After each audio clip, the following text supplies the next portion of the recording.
Hi friends, welcome to யாஷிகர். நம்மளோட கிறிஸ்துவ நண்பர்கள் அனைவருக்கும் கிறிஸ்மஸ் நல்வாழ்த்துக்கள். வீடியோக்குள்ளே போகலாமா?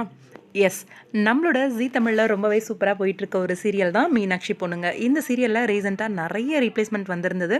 இப்போ கரண்ட்டாக ஒரு ரீப்ளேஸ்மெண்ட் வந்திருக்கு. யார் அவங்க என்ன அப்படிங்கிறத பற்றி தான் பார்க்க போகிறோம் இந்த வீடியோவில். நேற்றுக்கு வந்து ப்ரமோ வந்திருந்தது, மீனாட்சி பொண்ணுங்க ப்ரமோ. கார்த்திக் அப்படிங்கிற கேரக்டரில் இது வரைக்கும் விஷ்ணுகாந்த் வந்து ப்ளே பண்ணிட்டு இருந்தார். கொஞ்ச நாளாக அவரை காட்டுறதில்ல அப்படின்னு நினைக்கிறேன். கரண்ட்டாக வந்து நேத்திக்கு ப்ரொமோ போட்டிருந்தாங்க. அதில் வந்து சடனாக இவரை மாற்றி கார்த்திக் அப்படிங்கிற கேரக்டரில் வந்து ஒருத்தரை காமிச்சிருந்தாங்க. என்னடா இது, கார்த்திக் இவர் வராரே அப்படின்னு சொல்லி யோசிச்சுட்டு இருந்தேன். ஆனால் எனக்கு வீடியோ ஷேர் பண்ணுறதுக்கும் நேரம் இல்லை, அதனால வந்து போட முடியலை.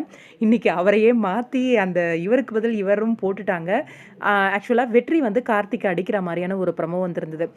என்னென்னா, யமுனா வந்து தற்கொலை பண்ணிக்கிறதுக்கு போவாங்க.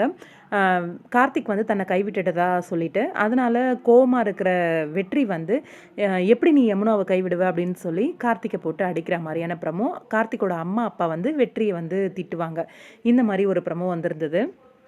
இப்போ விஷ்ணுகாந்த் நடிச்சிட்டு இருந்த கார்த்திக் அப்படிங்கிற கேரக்டருக்கு யார் வந்திருக்கா அப்படின்னா அஸ்வின். இவர் நிறைய சீரியல்ஸ் பண்ணியிருக்காரு. நம்ம விஜய் டிவியில் நம்ம எல்லாருக்கும் பரிச்சயமான ஒரு சீரியல் ராஜாராணி 2. இந்த சீரியலில் ஒரு முக்கியமான ஒரு கதாபாத்திரத்தில் நடிச்சிருந்தார். இப்போ கரண்ட்டாக கார்த்திக் அப்படிங்கிற கேரக்டரில் நம்மளோட விஷ்ணுகாந்த் நடிச்சிட்டு இருந்த கேரக்டரை ரீப்ளேஸ்மெண்ட் பண்ணியிருக்கிறது இவர் தான். அப்கமிங்கில் கொஞ்சம் நெகட்டிவ் ஷேட் மாதிரி போகுது ஸ்டோரி. விஷ்ணுகாந்த் ஏன் சீரியலை விட்டு விலகினாரு அப்படிங்கிற இதுவும் உங்களுக்கு தெரியும்னு நினைக்கிறேன். சிறகடிக்க ஆசை அப்படிங்கிற சீரியல் வந்து ஸ்டார் மால தெலுங்குல போயிட்டுருக்கு. அந்த சீரியலில் ஹீரோவாக நடிச்சிட்ருக்காரு. அதுவும் ஒரு காரணம் அவர் சீரியலை விட்டு விலகிறதுக்கு.